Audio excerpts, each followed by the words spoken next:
신디 제이콥스가 처음으로 북쪽에서 조용한 몰락이 올 것이라고 언급했을 때 거의 아무도 그녀의 말을 진지하게 받아들이지 않았다. 그때는 1994년이었고 한반도는 여전히 일상에 얽매여 있었다. 그녀는 그 땅에서 가장 강력한 세력이 갑작스럽게 무너질 것이라고 예언했다.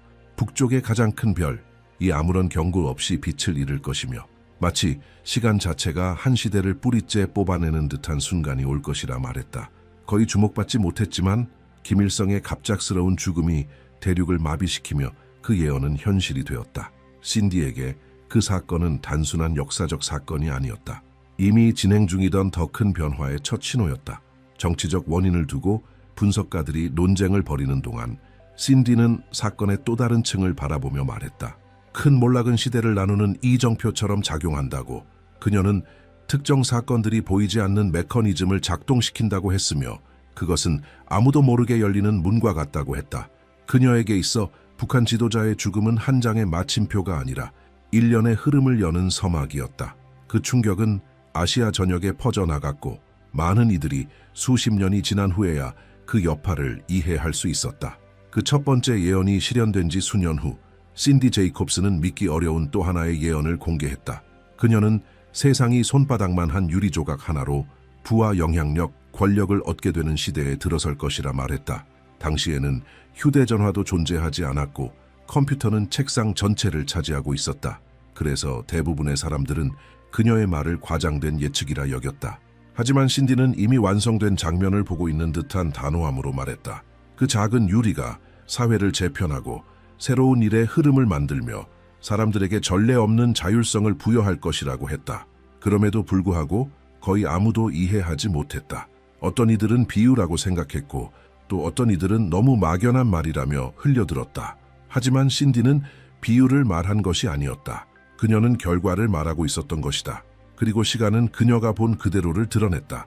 한 세대가 지나고 스마트폰이 인간 삶의 중심이 되었다. 일상은 손바닥 안에 들어오는 화면을 중심으로 돌아가기 시작했고 그녀가 아무것도 존재하지 않았던 시절에 묘사했던 그 모습 그대로였다. 그 유리 안에서 비즈니스가 생겨났고 관계가 형성되었으며 경제와 사회 구조 전체가 새롭게 짜여졌다. 이 두 번째 예언까지 실현되자 학자들은 그녀의 말을 다시 들여다보게 되었고 신디가 자신의 예언을 결코 개별적인 사건으로 보지 않았다는 것을 깨달았다. 그녀의 모든 예언은 하나의 특정한 목적지를 향해 수렴하고 있었다. 마치 모든 사건이 이미 완성된 지도를 따라 움직이는 조각들 같았다. 북쪽의 몰락, 기술의 진보, 가속화되는 문화의 변화, 알 것은 정교하게 배열된 흐름을 따르고 있었다.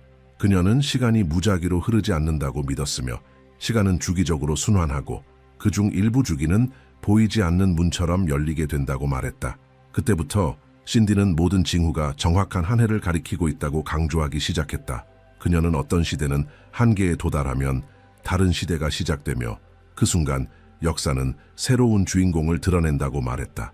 그녀에게 그 주인공은 개인이 아니라 하나의 국가였고 그 국가는 바로 대한민국이었다. 시간이 흐르면서 그녀의 계시는 점점 더 단호해졌다. 변화의 시점은 이미 정해져 있으며 그 문이 열리는 순간을 어떤 것도 바꿀 수 없다고 했다. 그 시점은 2026년이었다. 신디는 마치 누구보다 먼저 반짝이는 지평선을 본 사람처럼 이 해를 이야기했다. 그녀는 2026년이 위기나 전쟁, 기술 발전을 넘어서는 더 거대한 변화 속에서 한국의 진정한 역할을 드러내는 계시의 주기가 될 것이라 말했다. 그녀에 따르면 한반도는 그 누구도 예측하지 못한 새로운 자리에 놓이게 되며 그것은 인간의 영역을 넘는 힘에 의해 결정될 것이라고 했다. 북쪽의 몰락부터 디지털의 진보까지 그 모든 흐름은 단지 준비에 불과했다. 그래서 오늘날 많은 이들이 그녀의 과거 메시지를 다시 찾아보고 있다. 현재의 사건들이 그녀의 오래된 예언과 맞물리면서 한 문장 한 문장이 새로운 무게를 갖게 된다. 세계가 다시 불안정한 시기로 접어들면서 그녀의 말은 더욱 불길하게 다가온다. 예전엔 멀게만 느껴졌던 일들이 놀라울 정도로 빠르게 현실이 되어가고 있다. 신디는 언제나 말했다. 신에 주목하는 자는 역사가 전환점을 맞이할 때를 알아볼 수 있다고. 그녀는 그때가 지금이라고 말했다. 세월이 흐르면서 신디 제이콥스의 계시를 면밀히 따르던 사람들 사이에서 한 가지 사실이 점점 주목받기 시작했다. 서로 다른 시기, 다른 메시지, 다른 맥락 속에서도 그녀는 언제나 같은 지점을 언급하고 있었다. 주제나 상황이 무엇이든 결국 결론은 한 해로 모아졌다. 처음엔 우연이라 생각한 사람들도 반복되는 언급 속에서 그 의미를 다시 보기 시작했다. 신디는 시간 속에 준비된 하나의 기준점이 있다고 했고, 그 순간 더 높은 힘들이 한국을 무시할 수 없는 운명 앞에 세울 것이라 말했다. 그 시점은 언제나 피할 수 없는 전환점으로 언급되었으며, 그녀에 따르면 앞으로 벌어질 모든 일은 이 지점을 바라보지 않고는 이해될 수 없다고 했다. 신디가 반복적으로 언급한 그 해 불편할 정도로 정확했던 그 연도는 2026년이었다. 그녀에게 그것은 추측도 논리적 추론도 아니었다. 신디는 이 시기가 일종의 영적 관문처럼 작용한다고 말했다. 그것은 세상의 특정 요소들이 정렬될 때만 열리는 문이며 그 문 앞에 바로 한국이 서 있다고 했다. 그녀의 계시에 따르면 이것은 단순한 사회적 혹은 정치적 변화가 아니라 눈에 보이지 않는 구조를 흔드는 깊은 움직임이었다. 이 움직임은 완전히 새로운 순환을 한국 민족에게 시작하게 할 것이며, 마치 오랜 시간 조용히 준비되어 온 계획이 마침내 실행되는 순간 같았다. 신디는 몇몇 해는 경계선처럼 기능한다고 말했다. 그 이전에는 성장, 갈등, 조정, 혼란이 있고 그 이후에는 정의, 명확성, 책임이 따르게 된다는 것이다. 그녀에게 있어 2026년은 그런 경계선이었다. 북쪽의 붕괴부터 기술혁명에 이르기까지 지금까지의 모든 사건들은 하나의 과정이었다. 그리고 그녀는 이 과정이 결코 우연이 아니라고 강조했다. 일상을 살아가는 이들에겐 감지되지 않는 정밀한 동기화가 있었고, 영적 주기의 흐름을 이해하는 사람에게는 그것이 뚜렷이 보인다는 것이다. 이 동기화는 한국을 중심에 놓았고, 그것은 군사력이나 경제력이 아닌 신디가 부름의 선이라고 부른 것 때문이었다. 이 부름의 선은 전환의 시기에 다른 나라들을 이끌 운명을 지닌 국가들을 위한 길이었다. 신디는 자신이 이 구조를 어떻게 인식했는지 설명할 때 해석이나 상징을 넘어선 영적 인식을 말하곤 했다. 그녀는 시간은 직선이 아니며 특정한 상황이 성숙해짐에 따라 열리는 여러 겹의 층이라고 했다. 그녀는 시대들이 문처럼 작동한다고 설명했다. 각 문은 일정 수준의 사건, 집단 감정, 역사적 변화가 누적되어야만 열린다. 그녀는 그 문이 진동하기 시작할 때, 즉 세상의 영적 공기가 움직이기 시작할 때를 감지할 수 있다고 말했다. 그녀가 2026년을 그렇게 분명히 보게 된 이유는 바로 이 영적 민감성 때문이었다. 많은 이들은 그녀의 경고가 비정상적인 정확성을 지닌 것에 놀라워했지만, 신디는 그것이 예언이 아니라 읽기라고 말했다. 그녀는 시간은 흔적과 신호 자국을 남긴다고 했고, 영적으로 민감한 사람은 그것을 인식할 수 있다고 했다. 지진이 발생하기 전 미세한 진동을 남기듯 전 세계적인 거대한 변화도 본격적으로 드러나기 전에 인지 가능한 신호를 남긴다는 것이다. 그녀에 따르면 그 신호들은 수년간 점점 강해지고 있었고 언제나 같은 방향을 가리키고 있었다.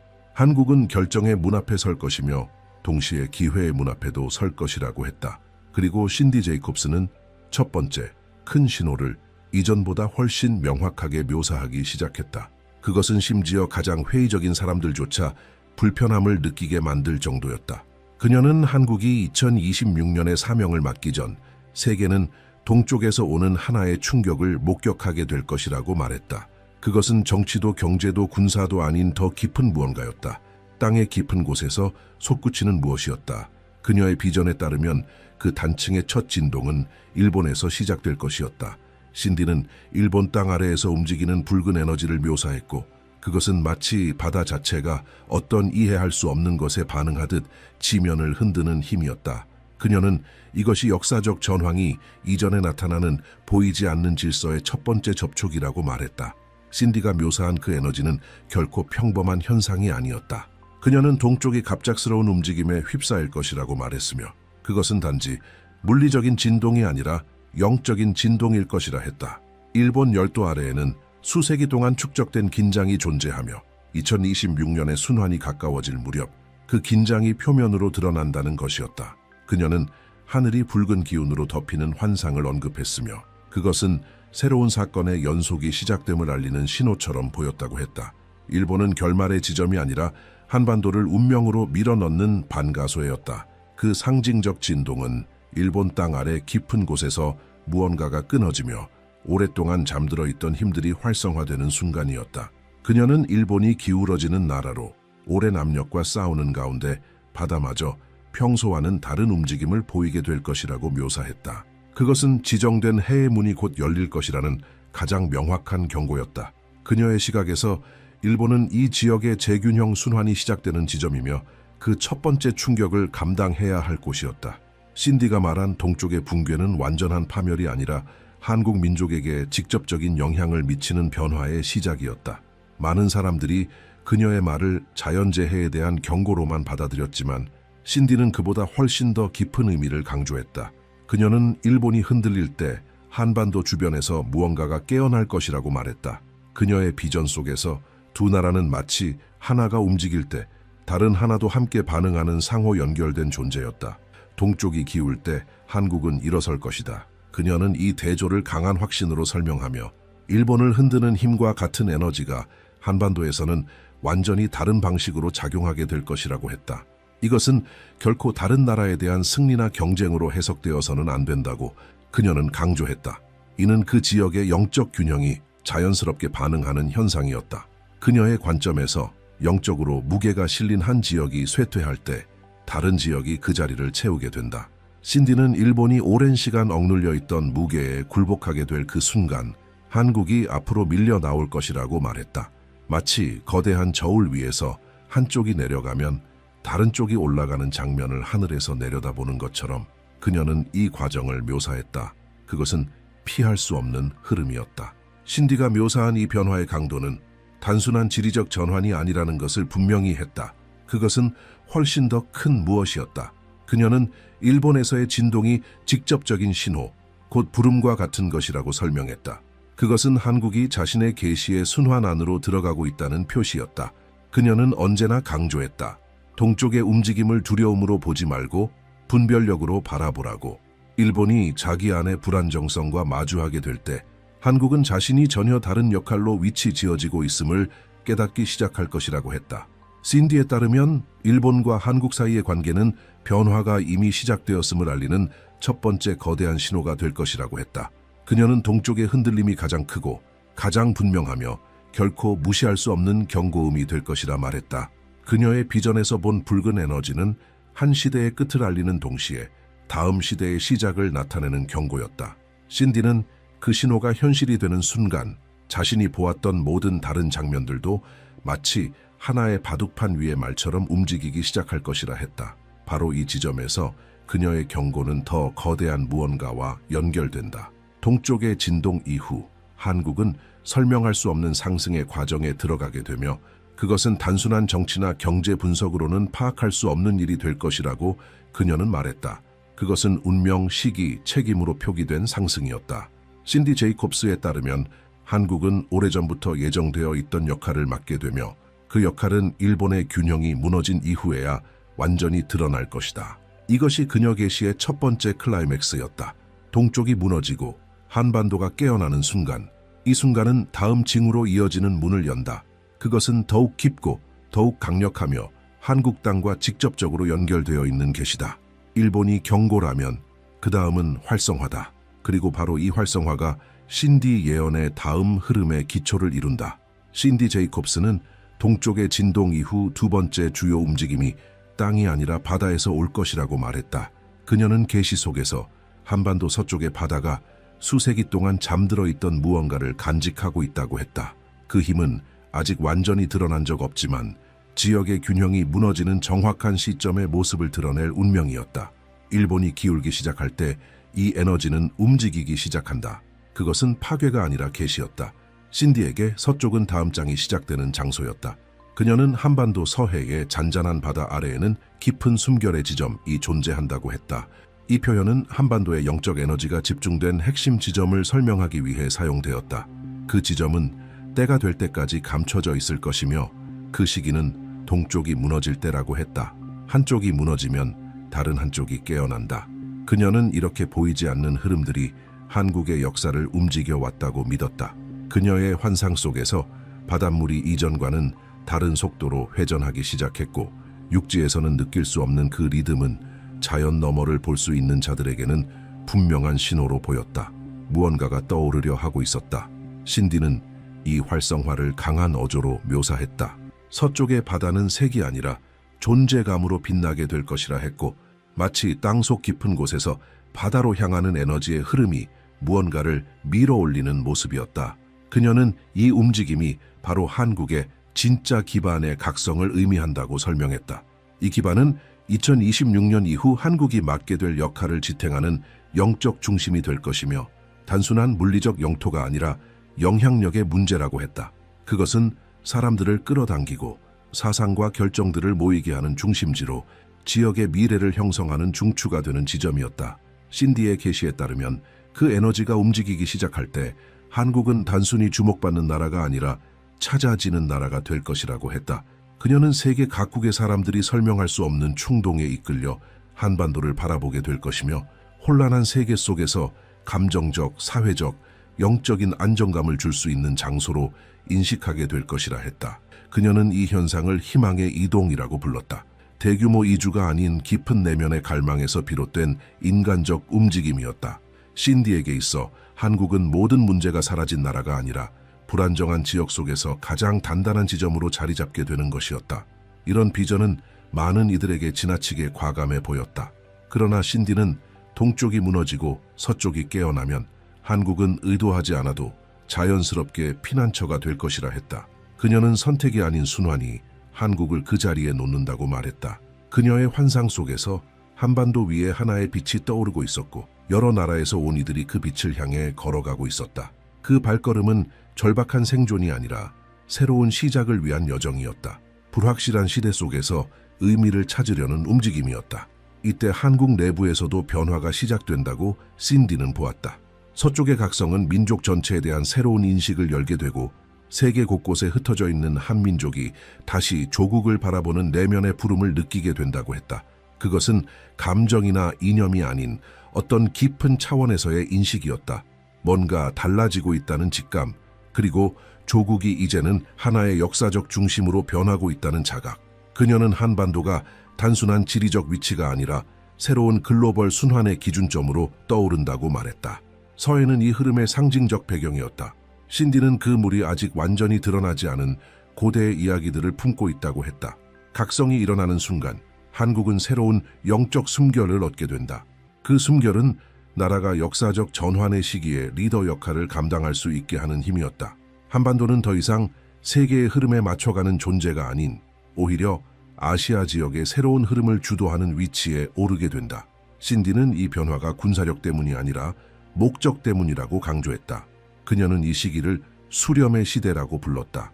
사람들, 사상, 지식, 기회들이 마치 보이지 않는 힘에 끌리듯 한국으로 향하게 되는 시기.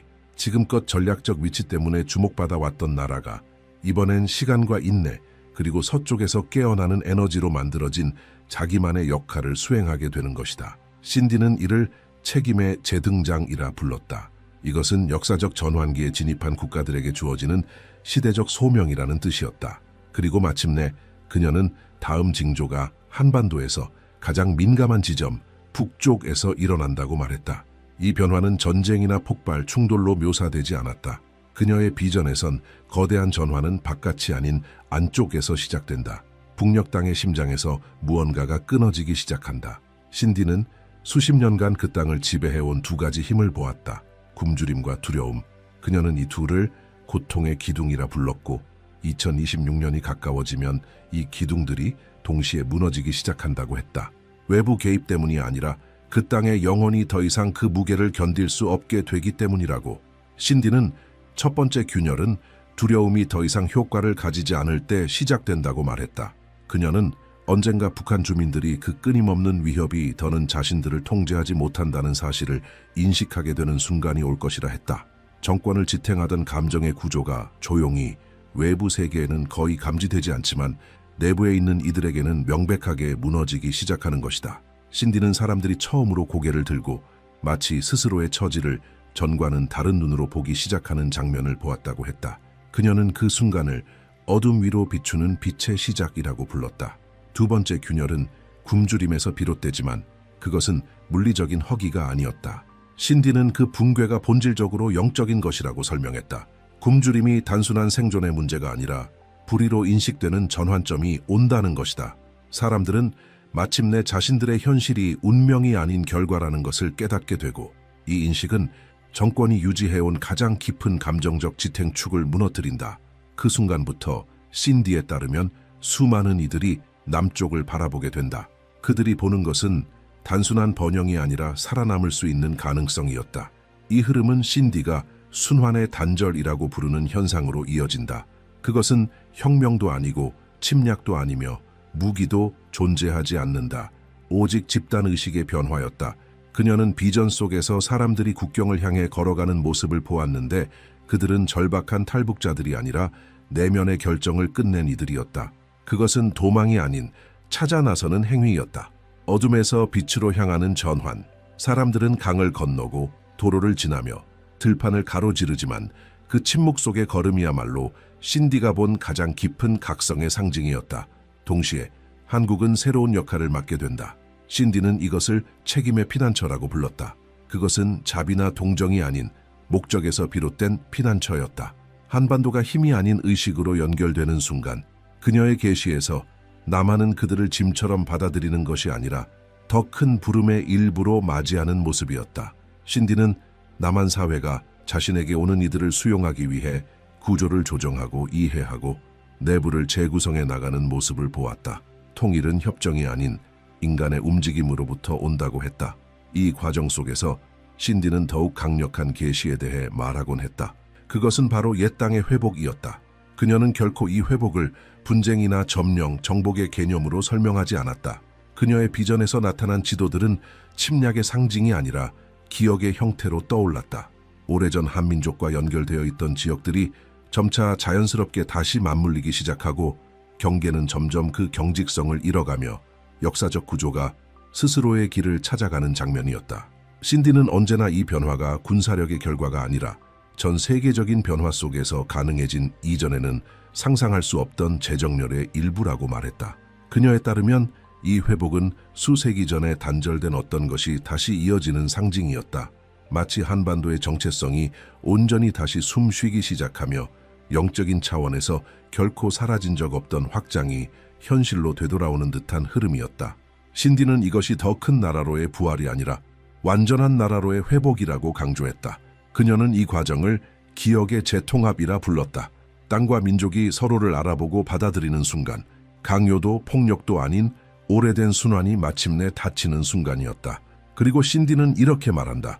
세 가지 큰 징후가 동시에 움직이기 시작할 때 동쪽이 흔들리고 서쪽이 깨어나며 북쪽이 고통의 기둥을 무너뜨릴 때 그 모든 것을 넘어서는 일이 발생한다고 그녀는 한 인물에 대해 언급했다. 이 인물은 이미 존재하며 이미 사람들 사이에서 살아가고 있지만 일반적인 시선으로는 전혀 보이지 않는 존재다. 그는 정치인이 아니고 종교 지도자도 아니며 유명 인사나 군인도 아니다. 그는 드문 민감함과 한반도가 나아가야 할 방향에 대한 깊은 통찰을 지닌 인물이다. 신디는 이 사람이 새 흐름이 한 지점에서 만나는 순간 마치 운명이 스스로 그를 위해 길을 열 듯 등장하게 될 것이라고 말했다. 신디는 그 인물을 감정적으로도 매우 구체적으로 묘사했다. 겉으로는 눈에 띄지 않는 평범한 사람이지만 그 존재만으로도 사람들의 마음을 움직이는 힘을 가진 인물, 목소리를 높이지 않아도 군중에게 영향을 줄 수 있는 내면의 무게를 지닌 사람이었다. 그녀는 이 사람이 영적 기억을 지닌 자라고 했다. 마치 태어날 때부터 이 시대를 위해 준비되어 있었지만 인생의 대부분을 그 사실을 모른 채 살아온 인물. 그녀의 비전 속에서 그는 늘 평범한 사람들 사이를 걷고 있었고 특별한 일 없는 일상을 살아가고 있었지만 그 내면 깊숙한 곳에서는 어느 순간 깨어날 강력한 무언가가 조용히 성숙해지고 있었다. 이 인물은 명예욕, 권력욕, 지도자의 야망으로 등장하지 않는다고 했다. 그를 이끌어내는 것은 순환 자체였다. 신디는 어떤 운명은 스스로의 의지로가 아니라 부름으로 인해 시작된다고 말하며 이 부름이 바로 세 가지 징후가 완성될 때 발생한다고 했다. 그녀는 이 깨달음의 순간을 조용한 충격기라고 묘사했다. 다른 이들이 인식하기도 전에 먼저 그 사람 안에서 어떤 것이 움직이기 시작하는 것이다. 더는 거부할 수 없는 내면의 소명, 오랜 시간 잠들어 있던 무언가가 마침내 깨어나는 것이다. 그의 역할은 섬세하면서도 결정적이었다. 그는 통치자는 아니지만 통치자들에게 영향을 미치고, 종교인은 아니지만 사람들의 영적 인식을 일깨우며, 군인은 아니지만 한반도의 안전에 영향을 주는 결정들에 관여하게 된다. 신디는 그가 연결되지 않은 것처럼 보이는 것들을 연결하고 혼란 속에 명확함을 가져오며 불확실성으로 가득 찬 상황 속에서 길을 세우는 역할을 한다고 말했다. 그녀는 그를 이미 존재하는 사람이라고 불렀다. 어디선가 오는 존재가 아니라 이미 이곳에 있는 사람이라는 의미였다. 동시에 신디는 세 가지 최종 징후가 새 시대의 도래를 표시할 것이라고 덧붙였다. 첫 번째는 하늘에서 일어난다. 크고 웅장한 현상이 아니더라도 너무도 많은 사람들이 동시에 주목하게 될 일이기 때문에 무시할 수 없는 사건이 될 것이라고 했다. 그것은 위협이 아니라 경고였다. 두 번째 징후는 땅에서 나타난다. 오래된 구조들이 약해지고 이제는 더 이상 의미를 가지지 않는다는 사실이 드러나는 흐름이다. 어떤 체계, 질서, 제도가 서서히 무너지는 변화의 조짐이다. 세 번째는 감정의 영역에서 발생한다. 수많은 사람들이 말로 설명할 수 없는 긴박감을 느끼게 되며, 그것은 단순한 불안이 아니라 지금 무언가가 바뀌고 있다는 깊은 내면의 인식이다. 신디는 이것이 수만 명에게 동시에 닥치는 집단적인 불편함, 그리고 커다란 전환점 앞에 서 있는 본능적인 자각이라고 했다. 이 세 가지 징후가 정렬되면 신디는 그것이 2026년을 향한 마지막 문을 여는 열쇠가 된다고 말했다. 그리고 그 문이 활짝 열리는 순간 가장 먼저 그 문을 통과하는 국가는 다름 아닌 한국이 될 것이라고 했다. 외부의 힘 때문이 아니라 오랜 시간 동안 압박, 저항, 고통, 준비를 통해 이미 다듬어졌기 때문이었다. 그녀는 한국이 이 새로운 순환의 시작점으로 선택된 이유가 네 가지 특별한 요소에 있다고 보았다. 기술적 지능, 역사적 회복력, 깊이 있는 문화, 그리고 다가올 무게를 감당할 수 있는 감정적 역량. 이미 존재하는 자의 등장과 함께 이 세 가지 징후가 완전히 맞물리는 순간 신디는 한반도가 아시아를 넘어서는 리더십의 자리에 서게 될 것이라 말했다. 그것은 지배가 아니라 방향 제시였다. 그녀는 다른 나라들이 억지나 강요 없이 자연스럽게 그 흐름을 인식하게 될 것이며, 한국이 새로운 세계 흐름이 형성되는 시작점이 될 것임을 받아들이게 된다고 했다. 신디는 이 시기가 엄청난 지혜와 성숙함, 그리고 용기를 요구하게 될 것이라고 했지만, 동시에 한국이 그 역할을 감당할 수 있도록 필요한 모든 것이 그때 주어질 것이라고 확신했다. 그녀의 계시에 따르면 이 새로운 주기는 단순한 지정학도, 고립된 영성도 아니었다. 그것은 인간의 변화에 관한 이야기였다. 사람들이 자신의 길, 선택, 세계와의 관계를 새롭게 바라보게 되는 과정. 신디는 한국이 급변하는 시대 속에서 중심을 잡아줄 수 있는 균형점이 되며, 수많은 나라들이 흔들릴 때에도 중심을 유지하는 기반이 된다고 했다. 한국은 혼란 속에서 단순히 살아남는 나라가 아니라 다른 이들을 인도하는 나라가 될 것이라고 그녀는 말했다. 그래서 그녀는 항상 강조했다. 신호들의 주의를 기울이라고. 하늘의 작은 변화, 사람들 사이의 감정의 움직임, 한국 민족의 내면에서 일어나는 변화, 이 모든 것이 하나의 더 큰 이야기의 조각들이 된다는 것이다. 그리고 이 모든 흐름이 완성되는 순간 사람들은 왜 그녀의 수많은 비전이 동일한 시기, 동일한 장소, 동일한 나라를 향해 있었는지 비로소 이해하게 될 것이다. 한국은 단지 새로운 시대에 진입하는 나라가 아니라 그 시대 자체를 여는 문이 될 것이라고. 이제 이 모든 계시의 끝에서 신디는 우리 각자에게 조용한 초대를 남깁니다. 이 내용을 따라오며 마음속에 떠오른 감정과 반응, 그것이 통찰이든 불안이든 혹은 새로운 깨달음이든 그 반응이 바로 당신에게 주어진 첫 번째 신호일 수 있습니다. 어떤 구절이 당신의 내면을 건드렸는지, 어떤 문장이 멈춰 서게 했는지를 나누는 것은 단지 표현이 아니라 함께 해석해 나가는 하나의 여정이 됩니다. 당신의 인식은 또 다른 누군가가 다가오는 시대를 이해하는 데 필요한 열쇠가 될 수 있습니다. 다가올 시기를 더 맑은 시선으로 바라볼 수 있도록 느낀 점을 기록하고 나누어 보세요. 지금이 바로 그것을 시작할 때입니다. 11월이 조용히 깊어가던 중 한 미국인 목사가 온라인 공동체의 일상을 깨뜨리는 메시지를 전했습니다. 그것은 평범한 숙고의 결과처럼 들리지 않았습니다. 그는 2026년에 대한 남한에 관한 직접적인 환상을 받았다고 말했으며, 그가 묘사한 세부 사항 하나하나가 너무도 생생해서 많은 이들이 그 영상을 여러 번 시청하게 되었습니다. 그의 목소리에는 의심이 없었습니다. 단호하고 느릿하며 연기처럼 느껴지지 않는 무게를 지니고 있었습니다. 그는 그것이 정치적 분석도 추세에 근거한 예측도 아니라고 설명했습니다. 자신도 이름 붙일 수 없는 어떤 곳에서 온 것을 보았지만 그것이 무엇인지는 분명히 인식할 수 있었다고 말했습니다. 이 계시는 어떤 예고도 없이 공개되었으며 무시할 수 없는 긴박감에 밀려 나온 것처럼 보였습니다. 환상은 한반도 위로 갈라진 하늘에서 시작되었습니다.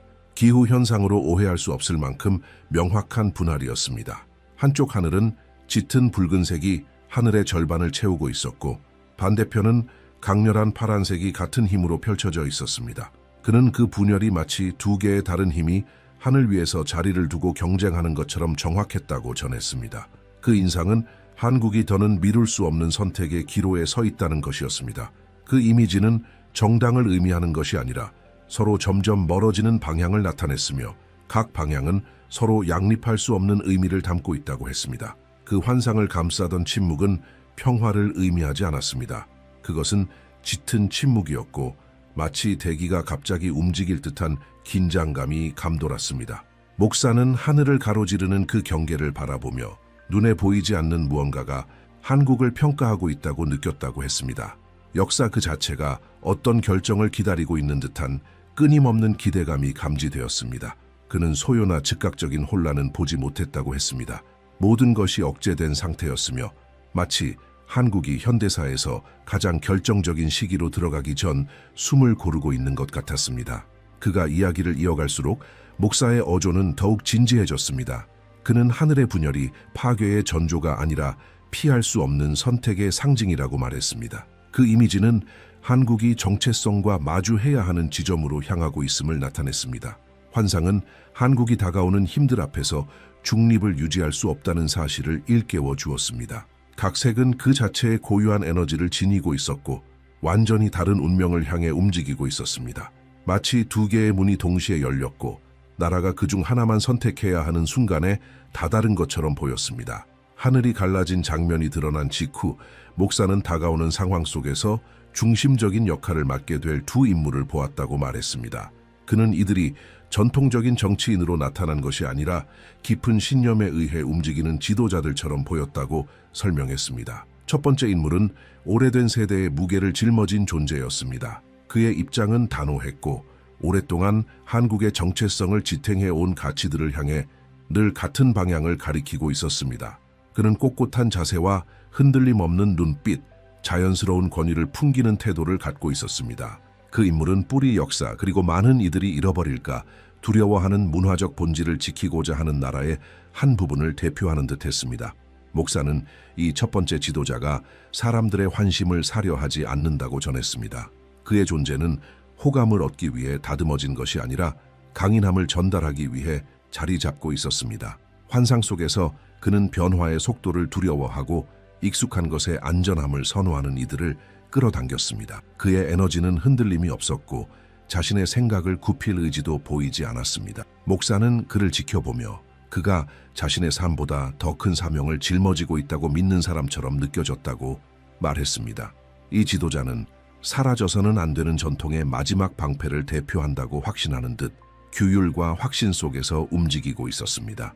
두 번째 인물은 완전히 다른 방식으로 등장했습니다. 첫 번째가 과거의 무게를 지녔다면 두 번째는 미래의 추진력을 품고 있었습니다. 그는 새로운 관점, 새로운 생각, 새로운 구조로 나라를 다시 세우고자 하는 사람처럼 보였습니다.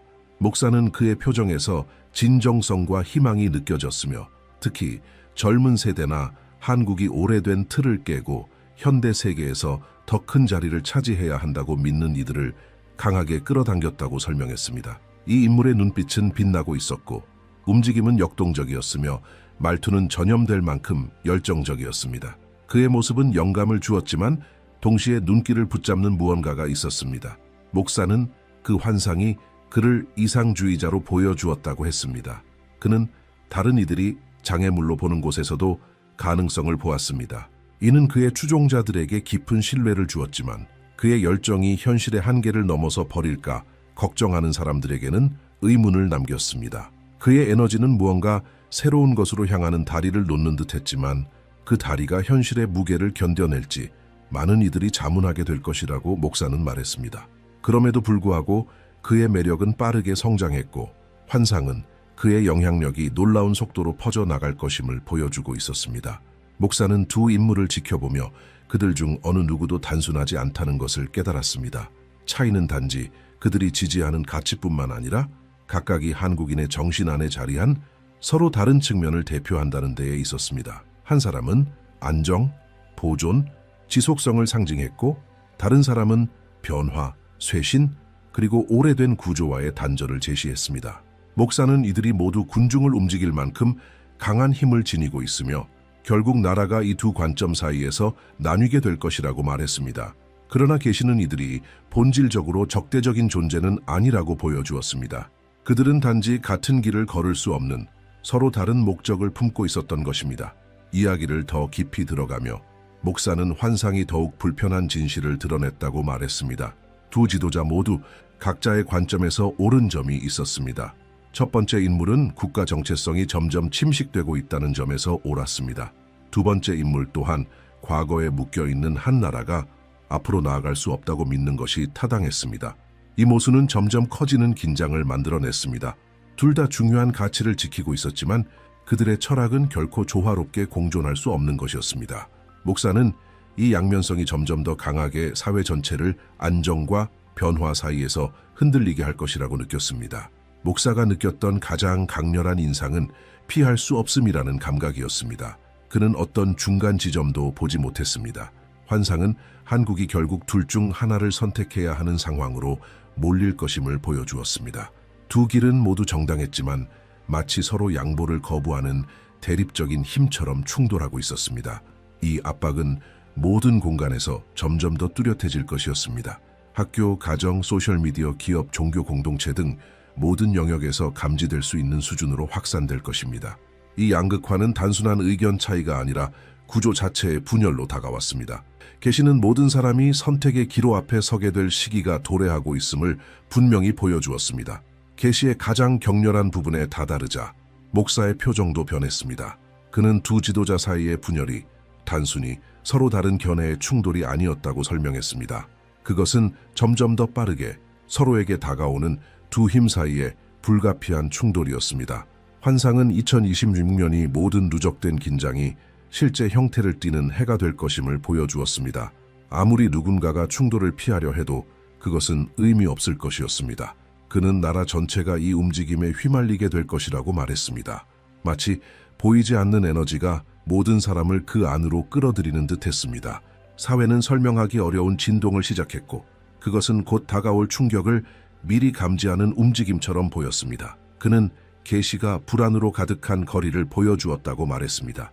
겉으로 드러난 폭력은 없었지만 거대한 무언가가 금방이라도 부서질 듯한 무거운 공기가 온 도시를 감싸고 있었습니다. 목사는 가족들이 격렬하게 의견을 달리하고 기업들은 반대되는 입장으로 갈라지며 사회적 집단들은 각자 선택한 편에 따라 재편되는 장면들을 보았다고 했습니다.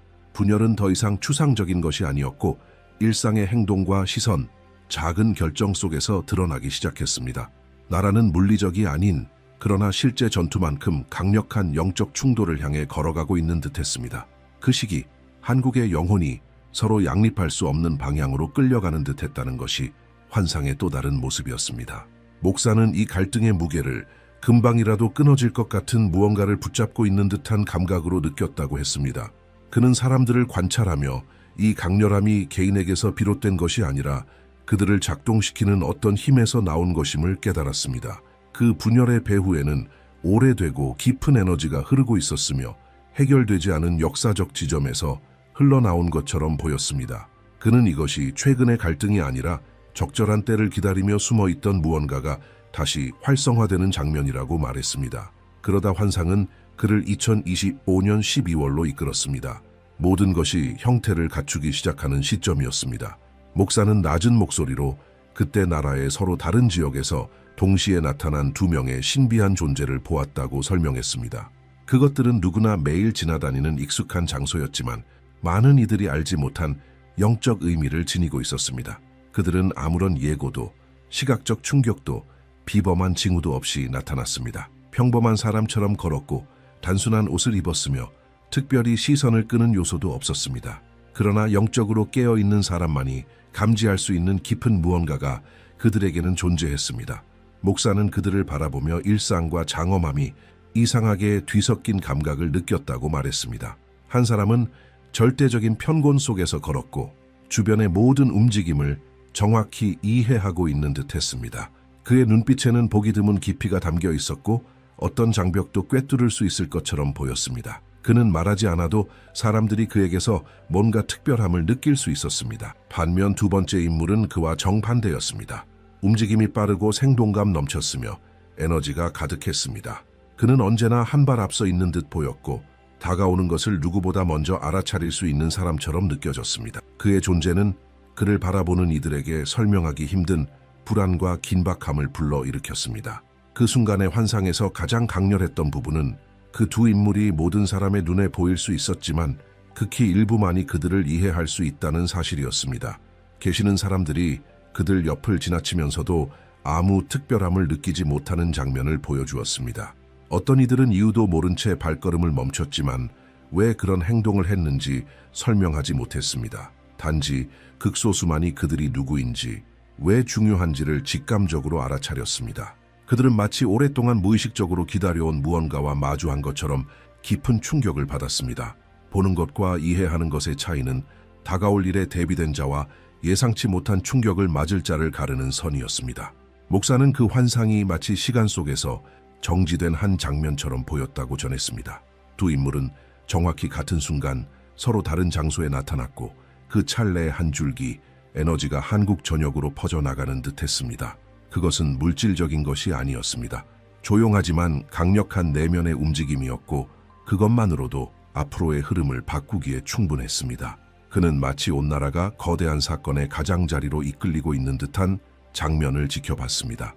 하지만 사람들은 그것의 규모나 의미를 거의 인식하지 못했습니다.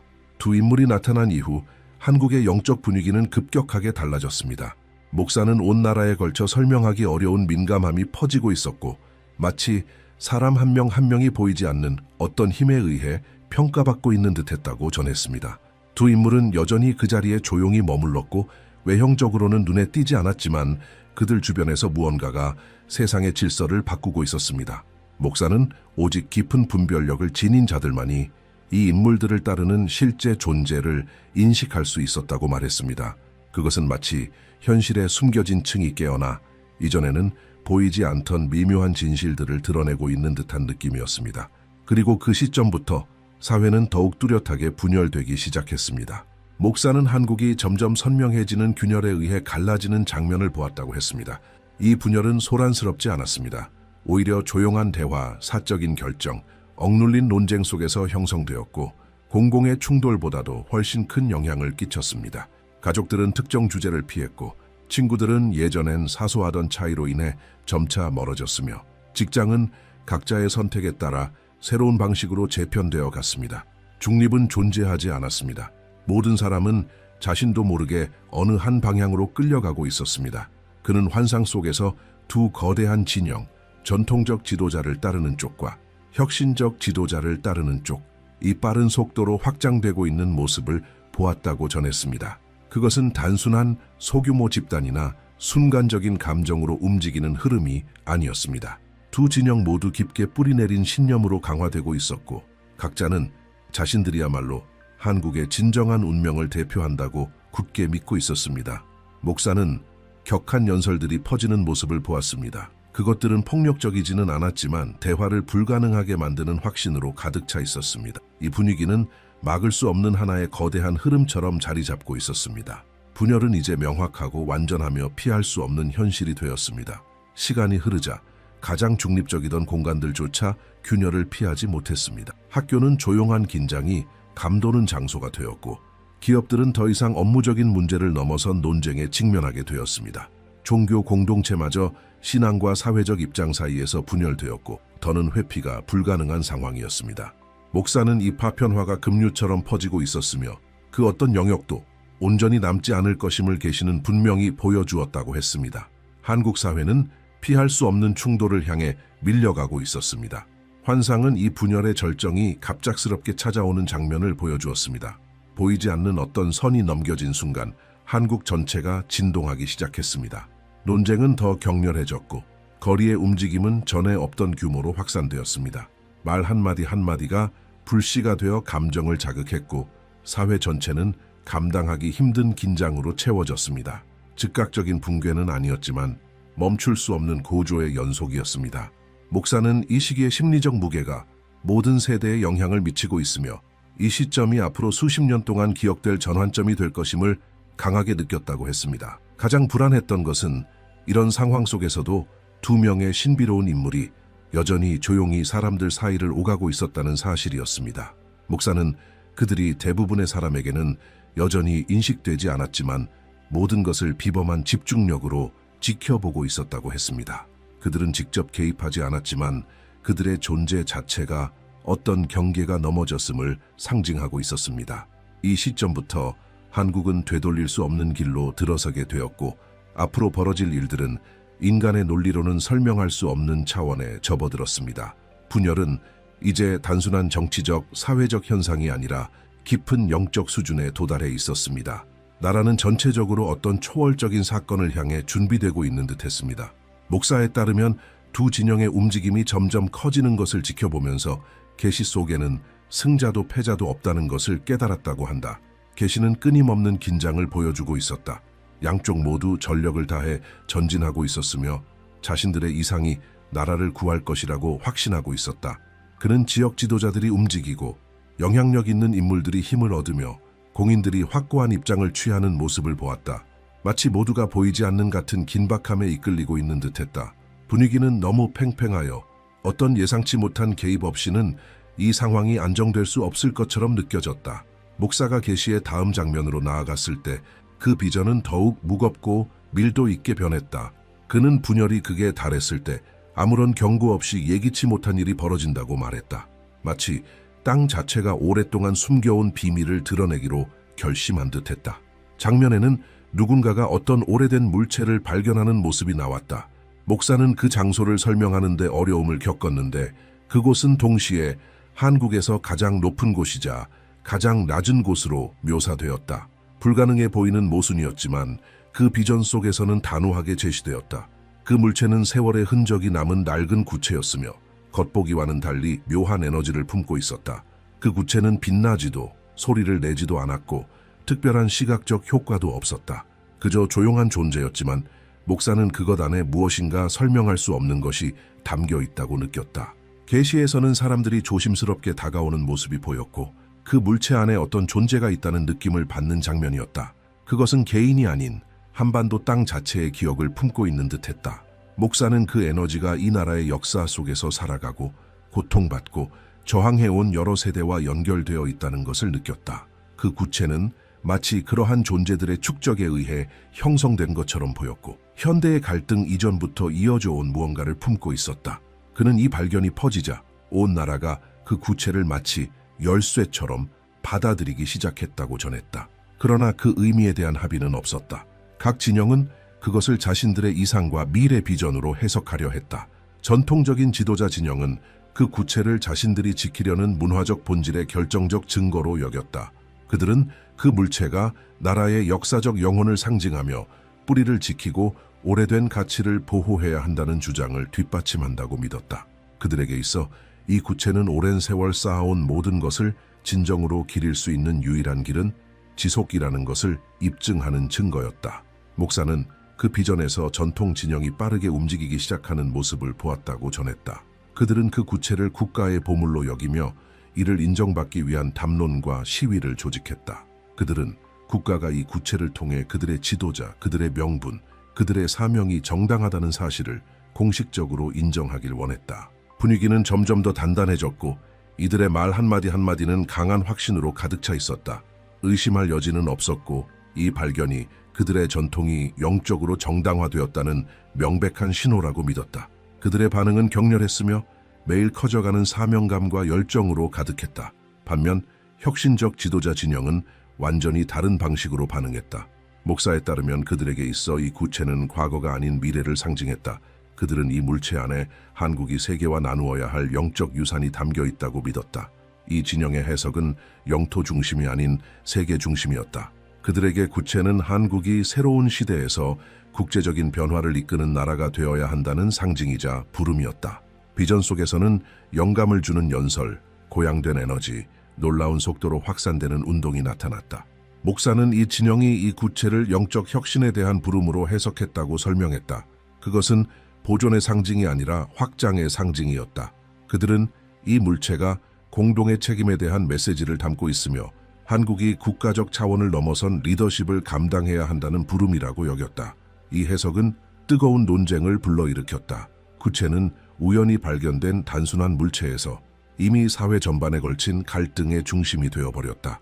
분위기는 격화되었고 다음에 무슨 일이 일어날지는 아무도 예측할 수 없었다. 비전은 이 구체를 둘러싼 의미의 싸움이 철학적 해석을 넘어섰다고 보여주었다. 목사는 정부 기관들이 개입을 시도하고 전문가들이 소환되며 학자들이 공개적으로 논쟁하는 모습을 보았다. 양측은 각자의 해석을 뒷받침할 결정을 요구하며 압박을 가하고 있었다. 이 구체는 이제 단순한 물체가 아니라 국가적 위기의 중심이 되어가고 있었다. 마치 수십 년간 억눌러온 모든 것이 한순간에 드러나 수백만 명의 국민들이 서로 정반대의 방향에서 그 답을 찾으려 하는 상황처럼 보였다. 목사는 어느 순간 긴장이 더 이상 버틸 수 없을 정도의 수준에 도달했다고 전했다. 계시는 하나의 조용한 물체를 중심으로 영적, 정치적, 감정적으로 분열된 나라를 보여주었다. 겉으로 드러난 폭력은 없었지만 폭풍처럼 쌓여가는 압박감이 느껴졌다. 그는 그 장면을 지켜보며 그 구체가 균열의 지점이 되는 것을 느꼈다고 말했다. 모든 것이 한계를 넘기 직전 전혀 예상치 못한 무언가가 도착할 순간이 다가오고 있었다. 그것은 어느 쪽에도 속하지 않는 존재였고 바로 그 경계의 순간에 나타났다. 바로 그때 구체를 둘러싼 갈등이 최고조에 이르렀을 때 비전은 아무도 예상하지 못한 사건을 보여주었다. 갑자기 제3의 인물이 등장했다. 그는 전통 진영도 혁신 진영도 아니었으며 어느 지도자의 추종자도 아니었다. 어떤 상징도 지니지 않았고 주목받으려 하지도 않았다. 그의 존재는 너무나 자연스러워 마치 원래부터 그 자리에 있었던 것처럼 사람들 사이를 조용히 걸어가고 있었다. 그러나 그가 구체에 손을 대는 순간 모든 것이 바뀌었다. 계시는 눈부신 빛이나 극적인 효과를 보여주지 않았다.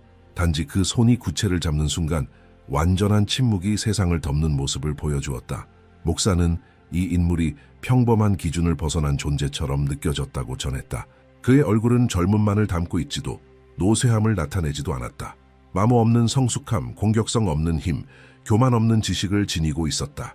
그는 자연스럽게 구체의 의미와 나라 전역에 퍼진 긴장의 본질을 이해하는 듯했다. 계시는 그 인물이 구체를 손에 쥐는 순간 분열된 에너지가 정돈되는 모습을 보여주었다. 마치 그 사람의 존재만으로도 한반도 땅 안에서 어그러졌던 무언가가 재구성되는 듯했다. 계시는 그 인물의 이름도 출신도 사회적 위치도 밝히지 않았다. 그런 정보는 중요하지 않았다. 중요한 것은 그 인물이 누구도 고려하지 않았던 길을 상징하고 있다는 느낌이었다. 그것은 과거도 아니고 고립된 미래도 아니었다. 두 시간의 흐름이 만나는 지점이었다. 목사는 그 인물이 구체를 만졌을 때 어떤 편도 들지 않았다고 말했다. 그는 양쪽을 이해하고 있었고 양극단 사이의 화해를 가능하게 할 새로운 해석을 가지고 있었다. 그 사람은 권력을 원하지 않았으며 바로 그 점이 그의 존재를 더욱 강력하게 만들고 있었다. 처음에 두 진영은 이 인물의 등장을 받아들이지 않았다. 목사는 각 진영이 그를 반대편의 조종을 받는 자라고 비난하며 신뢰를 무너뜨리려 했다고 전했다. 그러나 어떤 시도도 통하지 않았다. 그 인물은 침착함을 유지했고 말은 적었으며 주변을 깊이 관찰하면서도 모든 긴장을 뚫고 전해지는 안정감을 내뿜었다. 시간이 흐르면서 갈등에 지친 사람들이 그 인물에게서 두 지도자에게선 느낄 수 없었던 무언가를 보기 시작했다. 그것은 약속도 야망도 아니었다. 극단적 해석을 넘어서 구체의 의미를 투명하게 이해하게 해주는 명료함이었다. 목사는 그 비전에서 국민들이 점차 다르게 움직이기 시작하는 모습을 보았다고 전했다. 급격한 변화는 아니었지만 조용하면서도 깊은 이동이었다. 격렬히 대립하던 집단들이 점점 그 인물이 상징하는 것이 자신들에게 부족했던 균형이라는 사실을 깨닫기 시작했다. 전통을 옹호하던 사람들과 변화를 추구하던 사람들이 처음으로 한 목소리를 내기 시작했다. 구체는 더 이상 충돌의 중심이 아닌 만남의 지점이 되었다. 이 변화는 격렬한 연설에서 비롯된 것이 아니라 그 인물이 등장한 순간에 나라가 가장 절실히 필요로 하던 무언가를 느꼈기 때문이었다. 비전이 전개되며 목사는 나라의 내부 구조가 재정비되는 모습을 보았다고 말했다. 정치는 강제나 외압이 아닌 국민들의 인식 변화에 따라 자연스럽게 바뀌었다. 고립되어 있던 집단들이 협력을 시도했고 양극단의 영향력은 점차 약해졌으며 새로운 흐름이 공간을 확보해갔다. 그 인물은 스스로 리더가 되겠다고 하지 않았지만 나라가 그를 따르기 시작했다. 목사는 그것이 억지로 이루어진 변화가 아니라 이해에 의해 움직이는 자연스러운 재편성처럼 보였다고 했다. 구체는 이제 누구의 소유도 아닌 공동의 상징이 되어 모두에게 연합의 필요성을 상기시켰다.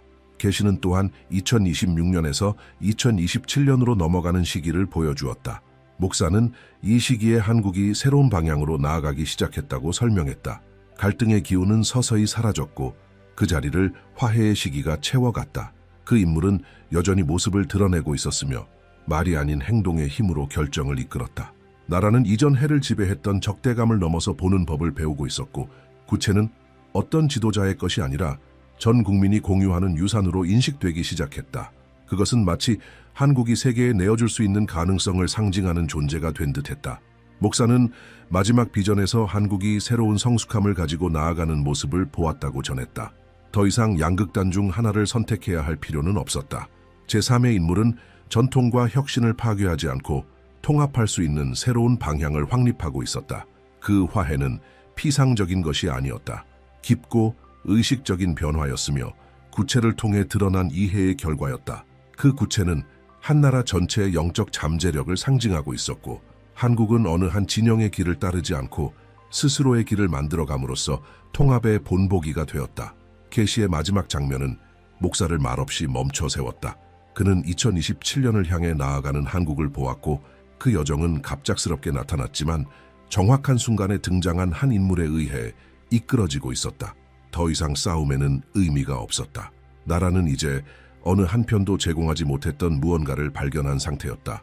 구체는 여전히 살아있는 상징으로 남아있었고 과거와 미래가 만나 이룰 수 있는 모든 가능성을 품고 있었다.